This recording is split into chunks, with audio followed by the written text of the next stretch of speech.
Testing, testing.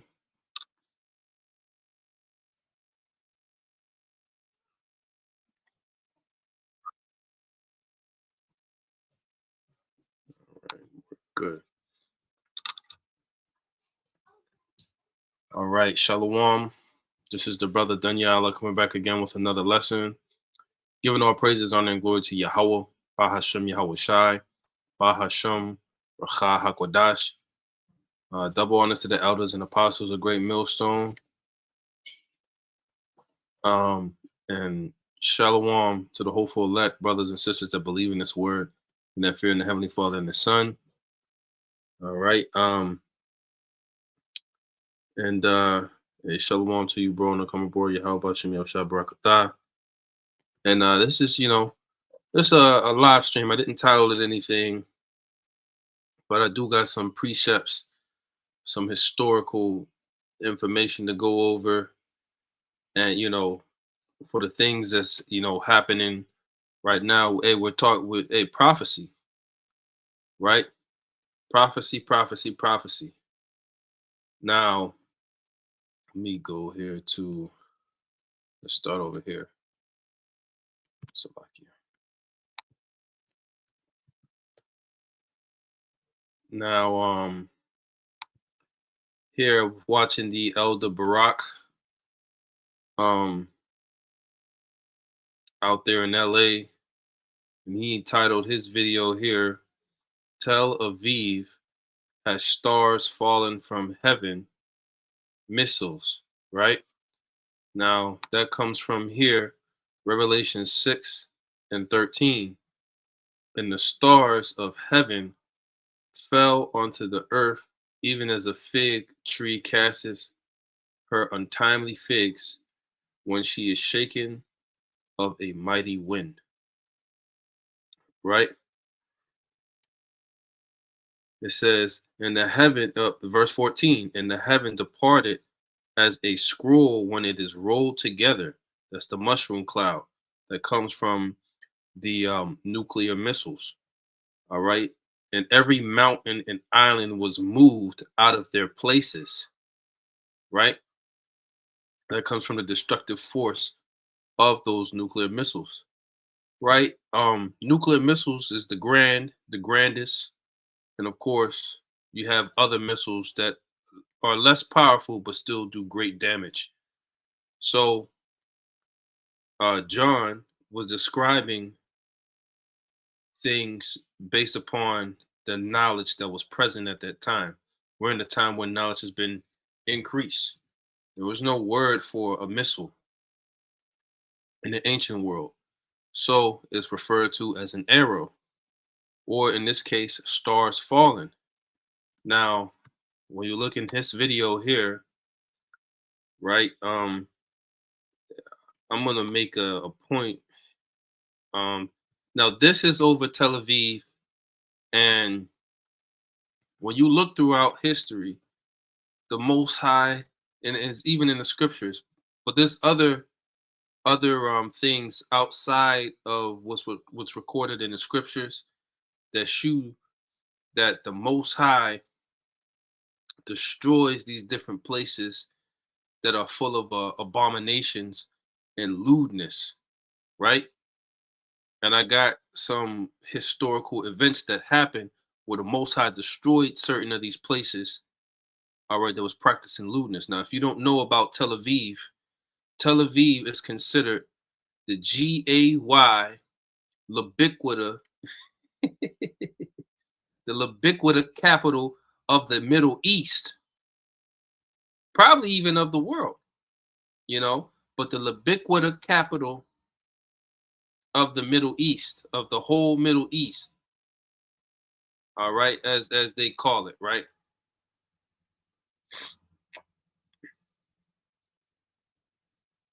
Right? In the holy land of the Lord. So of course, when Iran, okay, and when these missile strikes start to come down in Israel, the Lord made sure get them niggas at Tel Aviv. for the abomination that they're doing in my land, right? Get them niggas in Tel Aviv, right? But we can look throughout history for when the Lord did these other things. The biggest example is what? Sodom and Gomorrah. Actually, 5 cities. Let's get them. Let me see here. City.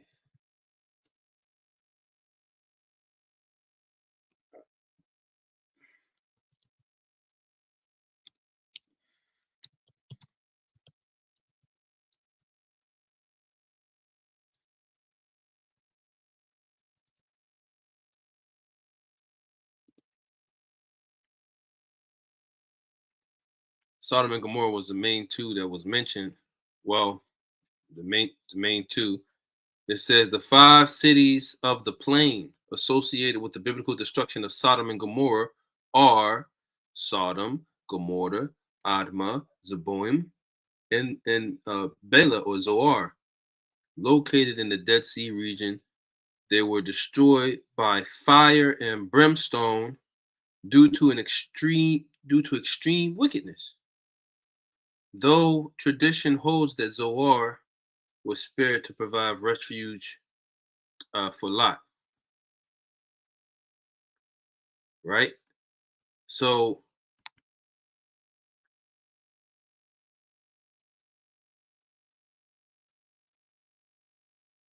right. So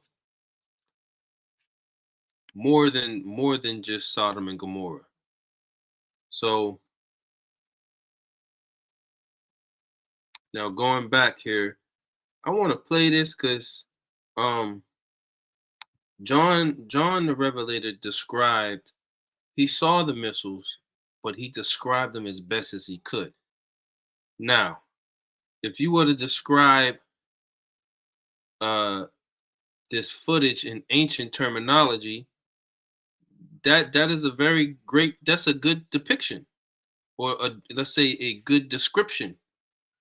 Stars falling from heaven, right? Stars being fire, or from what we can see, balls of light or warium, and then they're falling from heaven. Also, he described them as arrows, right? Which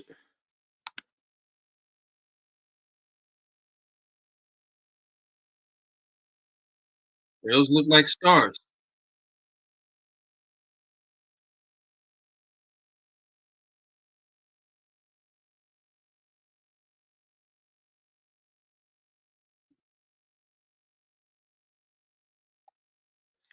And then you can see here too, they have streaks, right?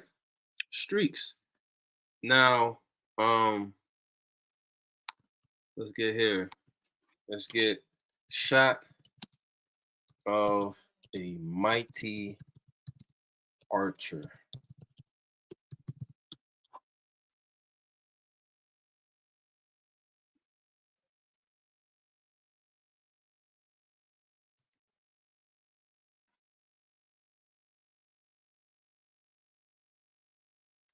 Um,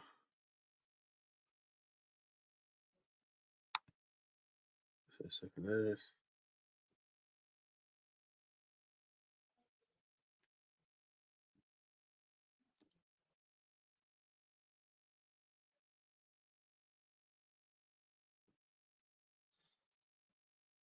Second Esdras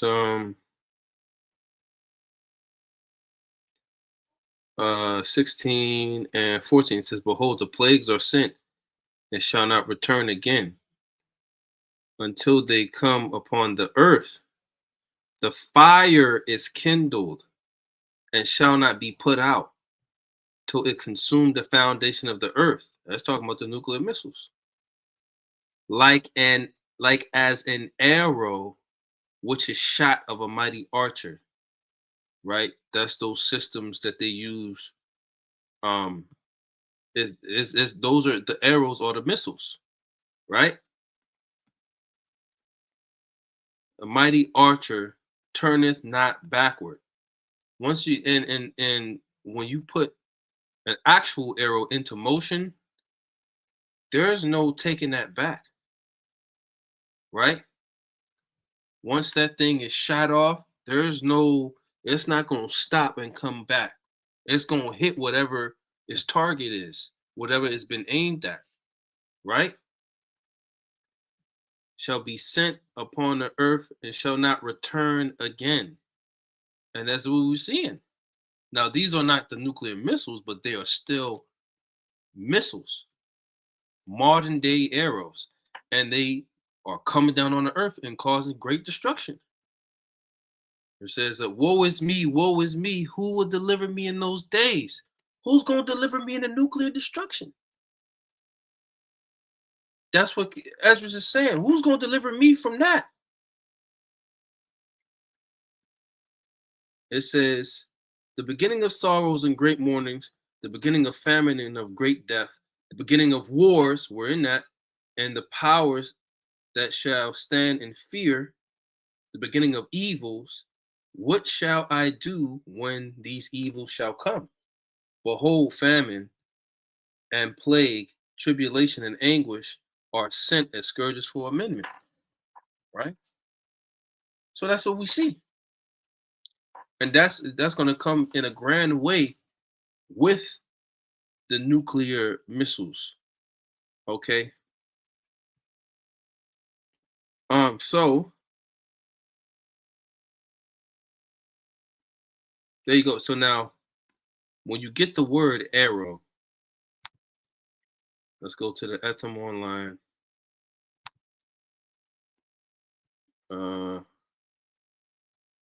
Let's get the word arrow, which comes from a German word.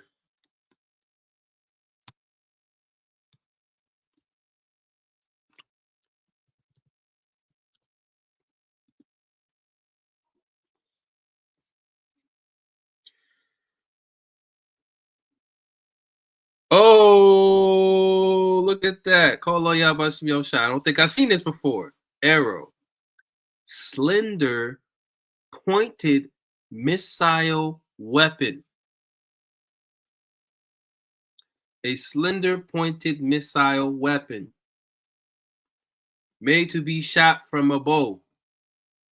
Those missiles are shaped just like that. Pointed at the top, the nuclear warheads, the head of the arrow.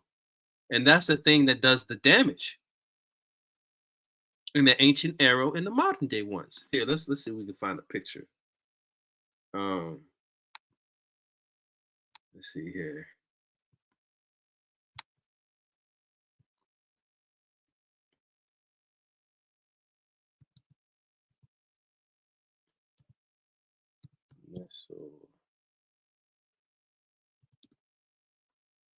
So, okay, look at that. Come on now, that's an arrow. That's an arrow. That is a modern day arrow. It's slender and it's pointed at the top. Come on now. There you go. Slender, pointed missile weapon. Now, interested to know, what does the word missile mean? Right? Let's look that one up.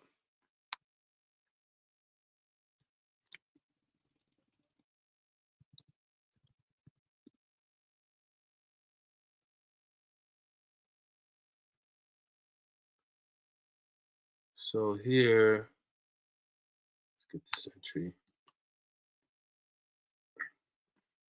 A missile, noun, thing thrown or discharged as a weapon for the purpose of hitting something. That's the same thing that an arrow does. And now when I say arrow, I'm talking about a bow and an arrow. It's the same thing that a bow and an arrow does. It's discharged, it's pointed at something to hit it. A missile and an arrow are the same thing. One is just more high tech. The propulsion system comes from the back. They have a a different propulsion system, right? It doesn't have to be manually um discharged, right? So 1950s, capable of being thrown, right? Chiefly, so let's go, it's from the Latin missilis, that may be thrown or hurled, right? Plural as noun, weapons that can be thrown, darts, javelins. Are not javelins pointed, right? Javelins. This your modern day javelin, your modern day arrow. And arrows, javelins, anything that could be thrown or hurled at something, they follow something that's called projectile motion, right? Projectile motion is something you learn in like pre-calculus or even in advanced physics, for brothers who have been in those different classes or fields, or or are, I mean, brothers that might be engineers. Project Salakia. This is all gonna, Lord, well, I'm making sense. This is projectile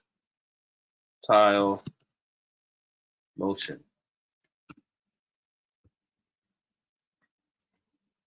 right? It's an actual like formula, pre-calculus, whatever. Projectile motion, where you have an arc. That's the path that missiles follow. And actually, matter of fact, this is relevant. Actually, you know what? Let's get it. Another precept. Salakia. Well, not Salakia, but another precept through the spirit. Let's grab it. What's it called? The smith that bloweth the coal.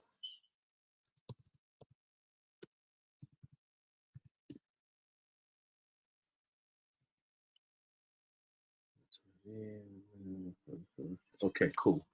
Right, smith that bloweth the coals. Isaiah 54:16. It says, behold, I have created the smith that bloweth the coals in the fire. Now, what does a smith do? He creates weapons. He works with iron and steel. He makes swords and weapons and spears. Habakkuk, the 3rd chapter, talks about the glittering spear, which is the nuclear missile, right? This, behold, I have created the smith that bloweth the coals in the fire, and that bringeth forth an instrument for his work, and I have created the waster to destroy. These are the scientists that, quote, so-called discovered. It wasn't no discovery. The Most High gave them that knowledge, and it could be looked at or seen as a discovery, right? But it was led by the Spirit of the Most High to create these missiles. All right, these modern day arrows, missile, same thing, right? So these scientists learned how to do nuclear fission, and they created the atomic bombs. But now the bombs that they have, the missiles that they have, right, they are far more advanced than when they first demonstrated them on Hiroshima and Nagasaki in Japan. Far more advanced, right? So, because before they had to drop those bombs, right? Before they figured out how to discharge them from long range, just thousands and thousands of miles, right? Now, before they could get up to that, what did these scientists have to study? Trigonometry, pre-calculus, advanced physics, thermodynamics, right? But they had to study what I just put on the screen, projectile motion. If I shoot this from here, geography, they got different coordinates for the globe. If I shoot this from here, how how long until it reaches my target over here in projectile motion? Now, I remember in high school, I did take a advanced physics class, but we would have questions like that. We would have to do formulas. We have to use trigonometry, and we'd have to use all pre-calculus, right? We'd have to use all those different advanced math formulas, right, to get to calculate how long it would take this object to go from here to here, right? How far will the what will be the height of the arc?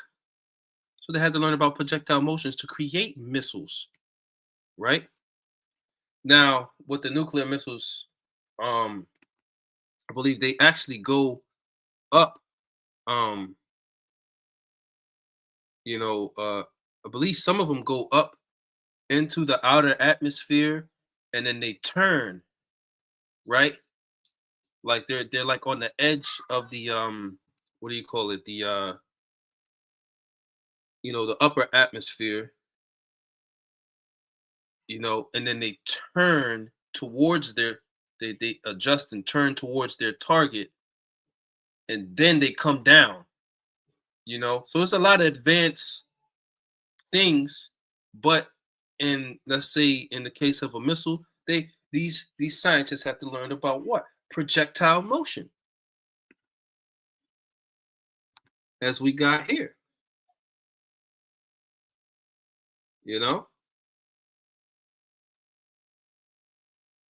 Right, projectile motion, as he says right here. Projectile motion in physics, projectile motion describes the motion of any object that is launched into the air and moves under the influence of gravity alone with air resistance. It says with air resistance neglected. Now, of course, they do take into account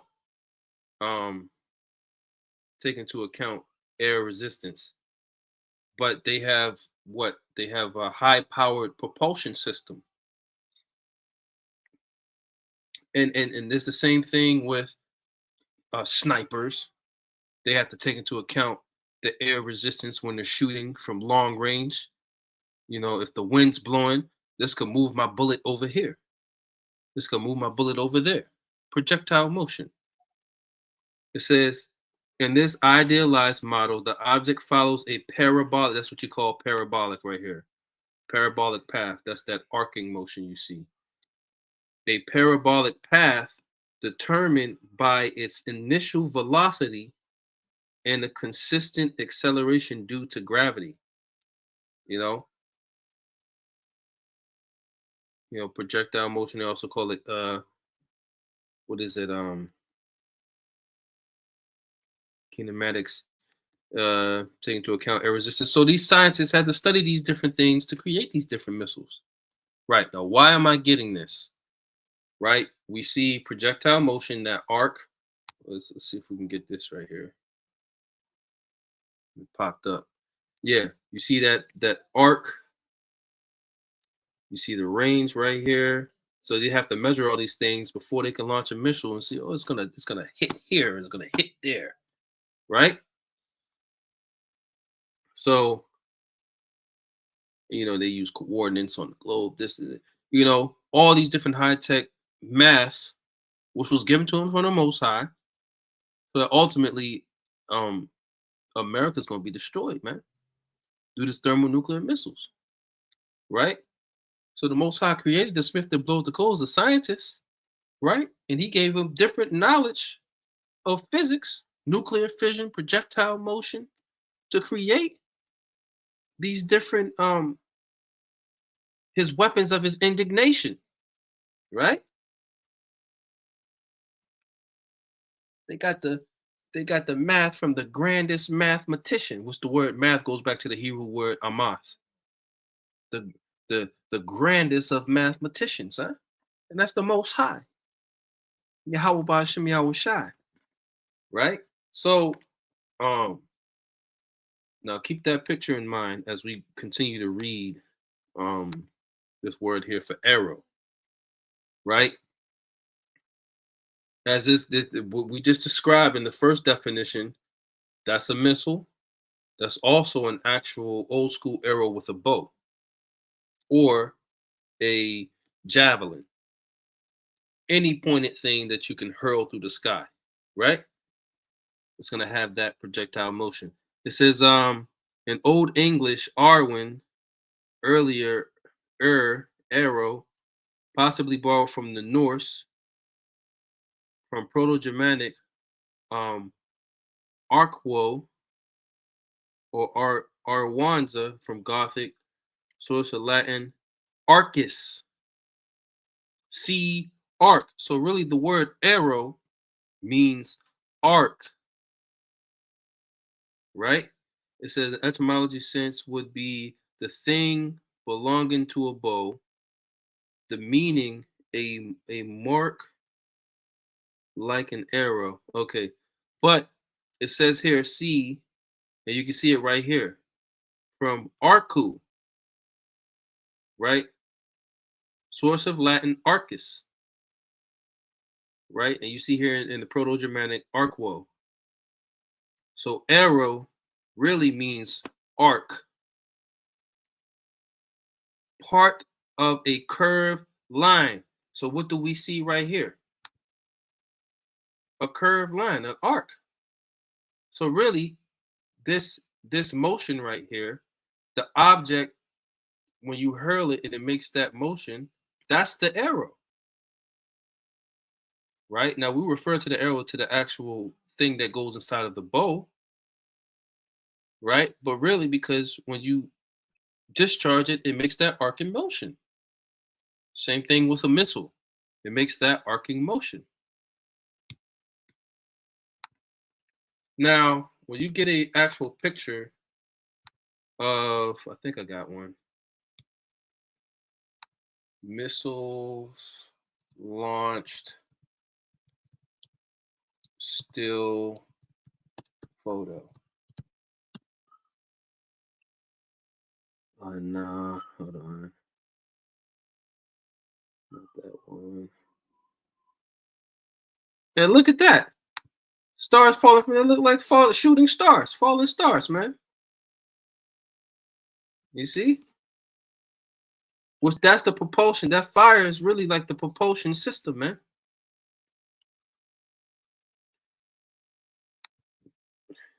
But select it. That's not what I really wanted to get. That's from CNN. Not what I wanted to get.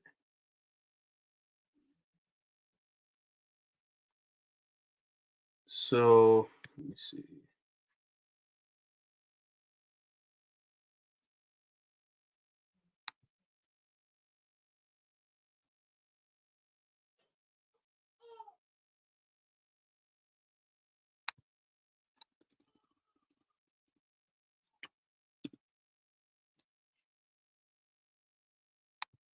Let me see. Missiles in flight. Specific kind of picture I'm looking for here. Because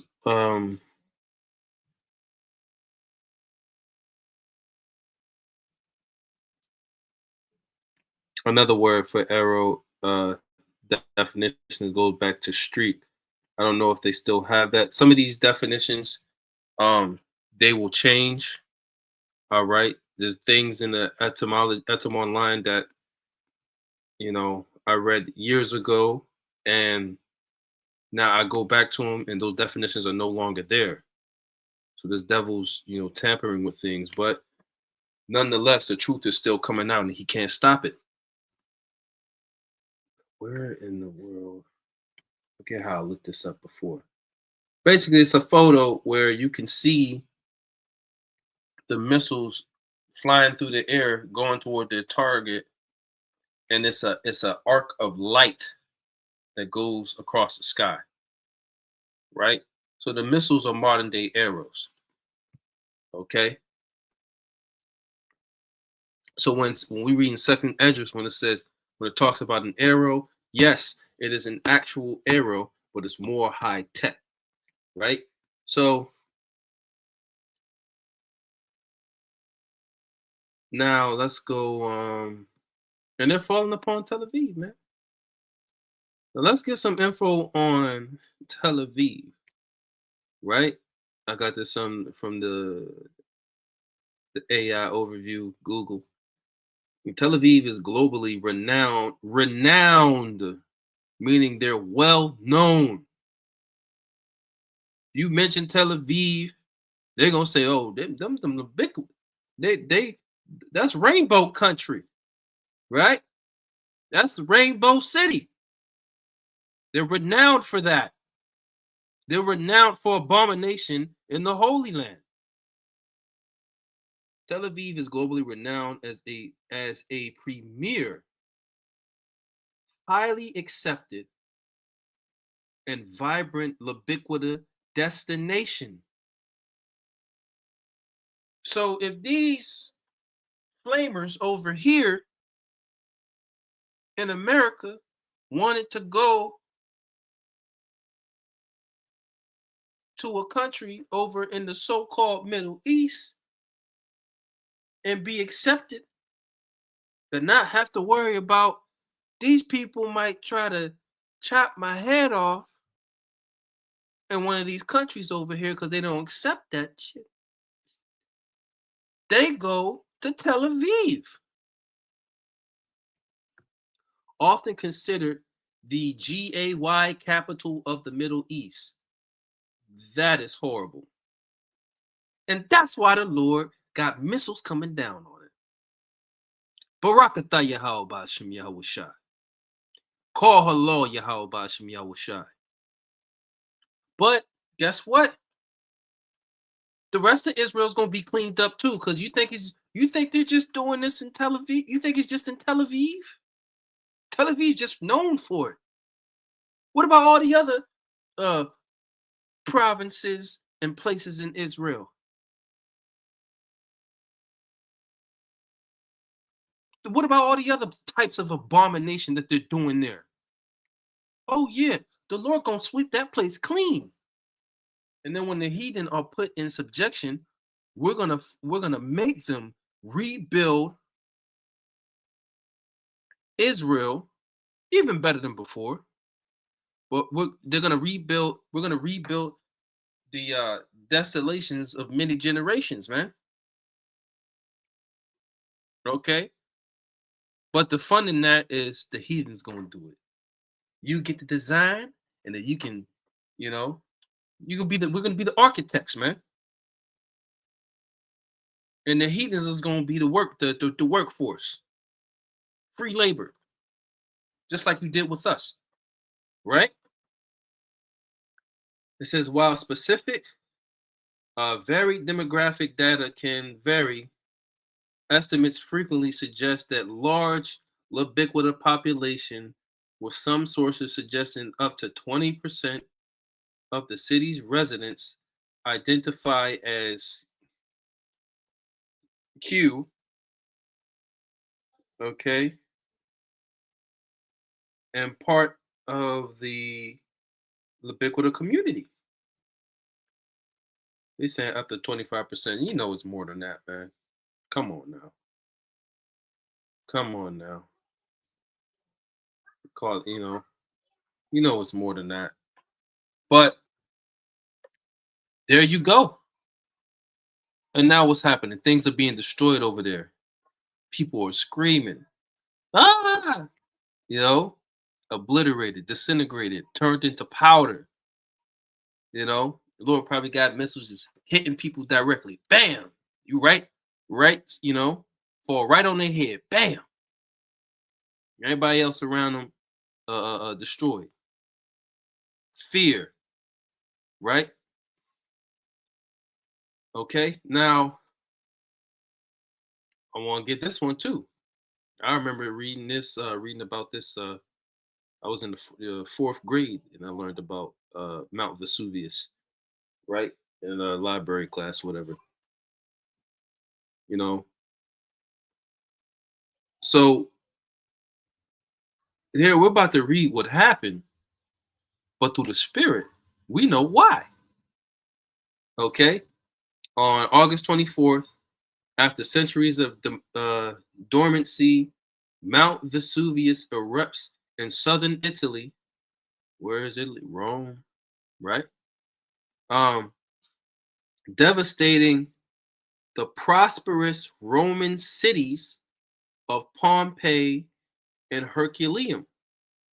Sorry, Herculaneum. I used to say that incorrectly. It says, and killing thousands. The cities buried under a thick layer of volcanic material and mud. A lot of them were fossilized. Um, were never rebuilt and largely forgotten in the course of history. Right? So for years, this thing was dormant, you know, but it came down and it kills thousands, you know. Lord sent an angel down to wake up the volcano to destroy all them people, man. Now, this happened, and this is no coincidence. We know the issues from death are from Yahweh Ba'ashem Yahweh Shai, as it says in the book of Psalms, right? So, why was that place destroyed?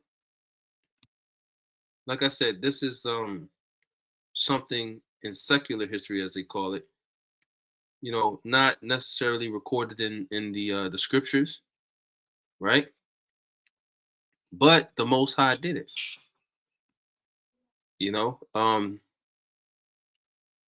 Then I typed this in the AI overview. I said lewdness of Pompeii. It says Pompeii is often called an ancient sin city due to the widespread discovery of erotic frescoes, phallic symbols, right, and dedicated brothels, right? This is Rome. What was that? Believe the ancient Etruscans, right? Which would be Japhet. Okay, if I'm not mistaken, Japhet.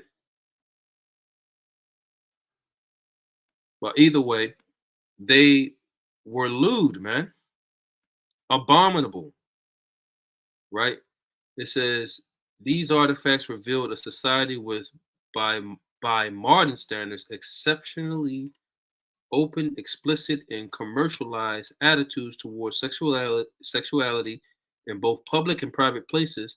The city featured numerous, often graphic decorations in taverns, baths, homes, alongside extensive, often vulgar graffiti everywhere. Lewdness everywhere. Paintings of lewdness, statues of lewdness, right? Um, I don't even. We're not even gonna get no. We're not gonna look at no artifacts. You can look at that stuff. You can look that stuff up on your own time. You know, it says the Lupinar brothel, located near the town center, the main brothel that had stone beds and walls covered in explicit, suggestive paintings and graffiti, likely serving as a menu for services. It says ubiquitous erotic art, explicit frescoes, mosaics, and notable phallic symbols meant to symbolize prosperity and protection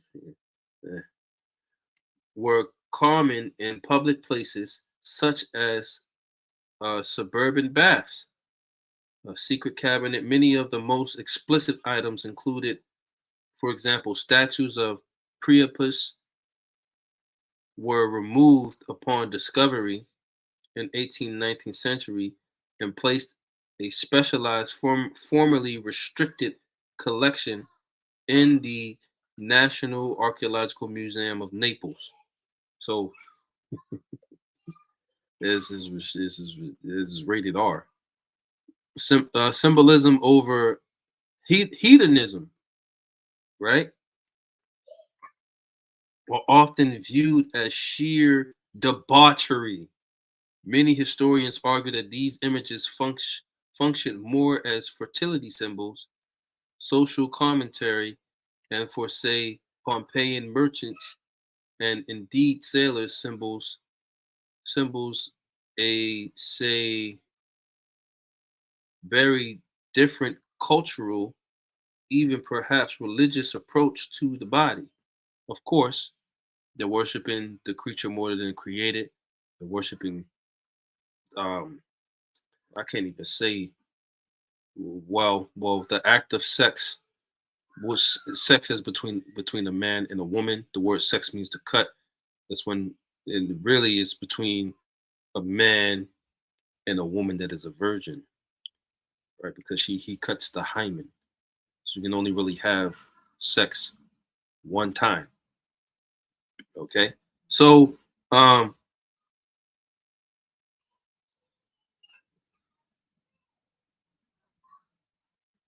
it says preservation of bias. It says let me get here.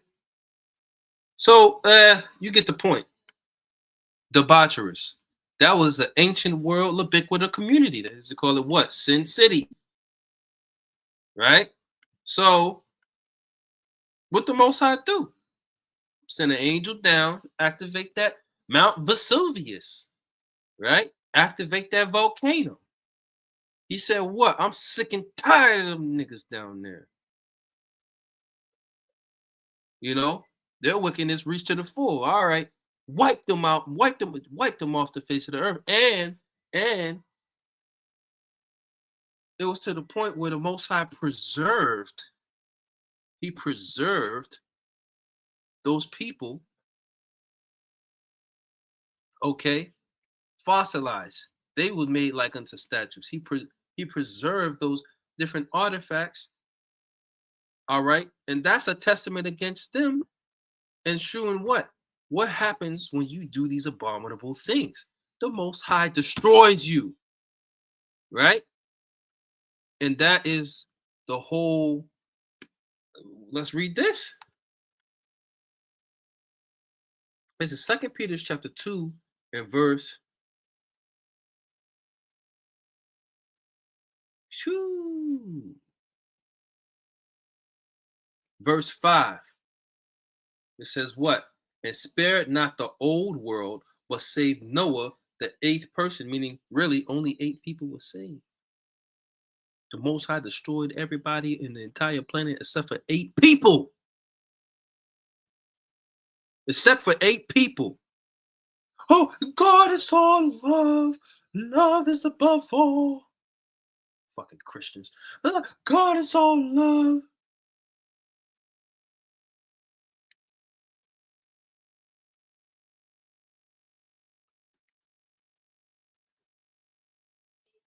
It says, a preacher of righteousness, right? Because he was prophesying, bringing in the flood upon the world of the ungodly and turning the cities of Sodom and Gomorrah, which was 5 cities, right, into ashes, right? He did that to Pompeii and Herculaneum, and now we got destruction going on in Tel Aviv. You think the Most High is playing around?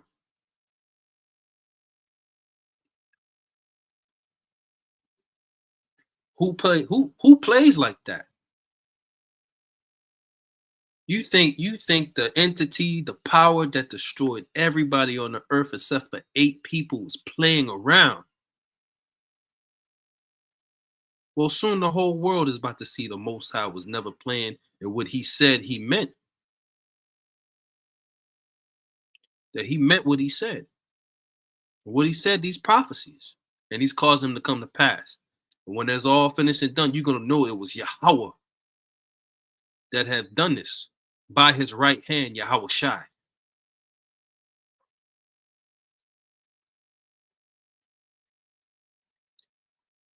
It says, and turning the cities of Sodom and Gomorrah into ashes and condemned them with an overthrow, making them an example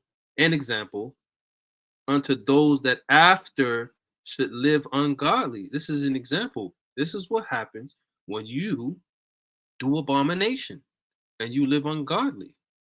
The Most High destroys you, right? And delivered just Lot. He only delivered Lot and his three people out of those 5 cities. Delivered just Lot, vexed with the filthy conversation of the wicked. He was vexed with the things he was seeing, man. Just like today, we're in his stead. We're vexed with all the different things, the abominations we're seeing today. You know? All these Epstein files and all the things, the shameful spewing shall be upon the glory of this Edomite, man. We seeing it. All right. And we're vexed with it. And our people are following in these same abominable ways. It's vexing. For that righteous man dwelling among them and seeing and hearing vexed his righteous soul from day to day with their unlawful deeds. Right? The Lord knoweth how to deliver the godly out of temptations, which Lot was delivered, and to reserve the unjust unto the day of judgment to be punished. And that's what's going to happen. So you certainly use scoffers that are still scoffing for whatever reason. You know, you might be prosperous, you might be a millionaire. You got scoffers stuck over there in Dubai. Missiles falling right down the street. I hope it don't hit me. I pray to the Lord it don't hit me over here. But you want to scoff at the truth. Okay.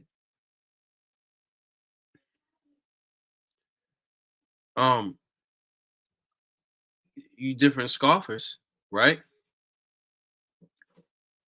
The Lord might allow you to scoff, just build up your tab, man, and just reserve you. There might be certain people, because there's going to be plenty of different plagues and judgments, man, right? But he may just preserve you until the day the missiles touch down. And that's going to be the ultimate torture, right? Whoever said, oh, you're just going to get hit. Oh, you won't even feel it. Who said you ain't going to feel nothing? Who said you ain't going to feel nothing when that wall of fire is coming at? Who said you ain't going to feel nothing? Ain't nobody said that.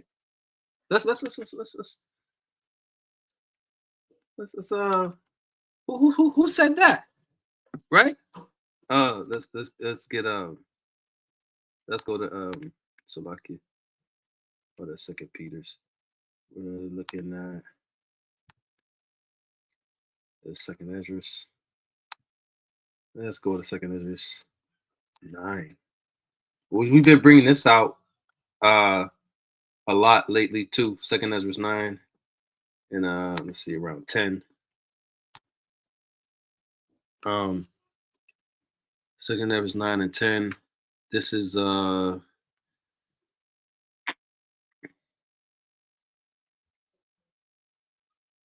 there we go. There we go. There we go.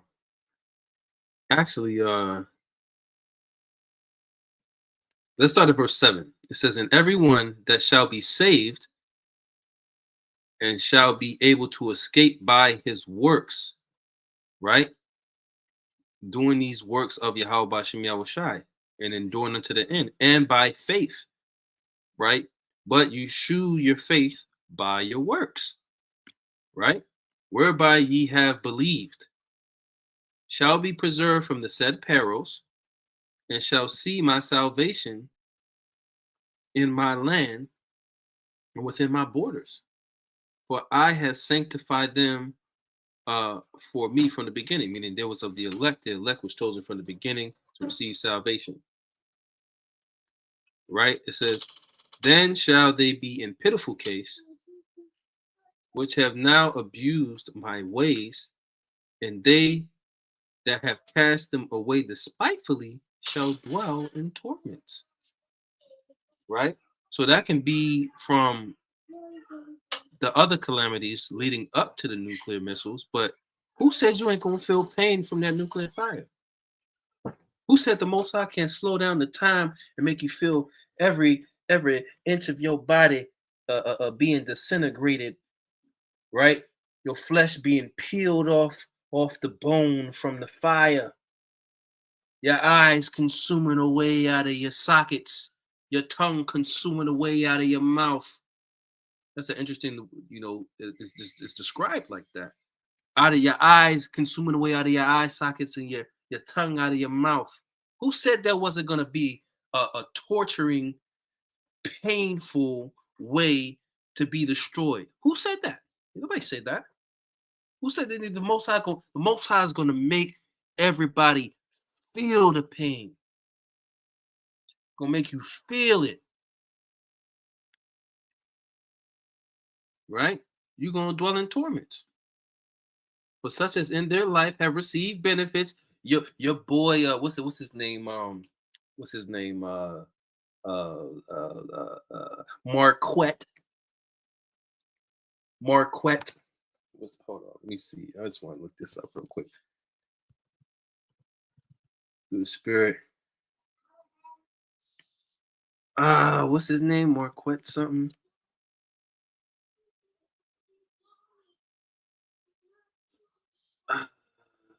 Marquette. What do you call himself? Marquette the guy. Is that what they call himself? Nah. What's that guy call himself, man?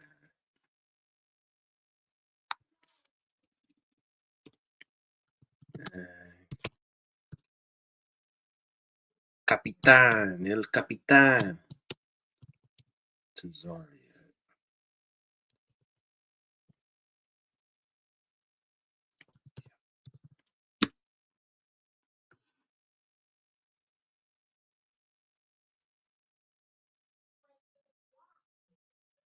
Oh, okay, that's what he calls himself, the Saint. Yeah, you acting like a saint, buddy.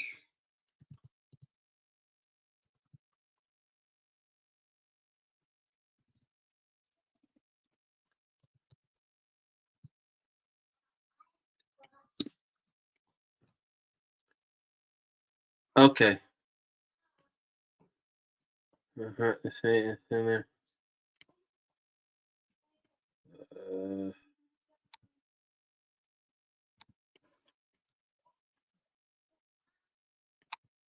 Now this guy was featured on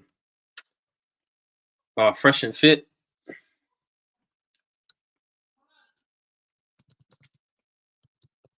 That's how I remember him when he started coming back up.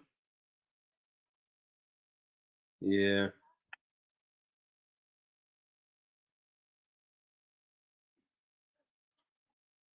Yeah.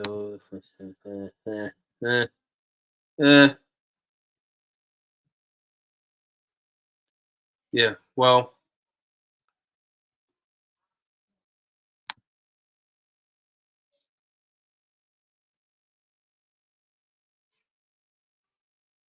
so like it. But yeah, he was featured on Fresh and Fit, and Fresh and Fit does have a lot of high net worth, if you will, you know, let's say rich people that come on there, and Marquette was one of them. So he received benefits in this life, but guess what? Now he's over there, and who knows? Who knows? I haven't seen any news on it yet. Maybe he might make it out of Dubai.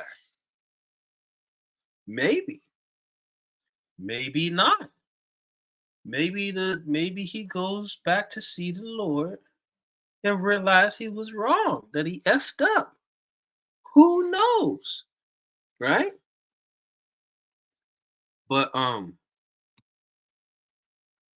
right? In this life he received benefits. Right? If you're rich or you're poor, it's the Most High that did it.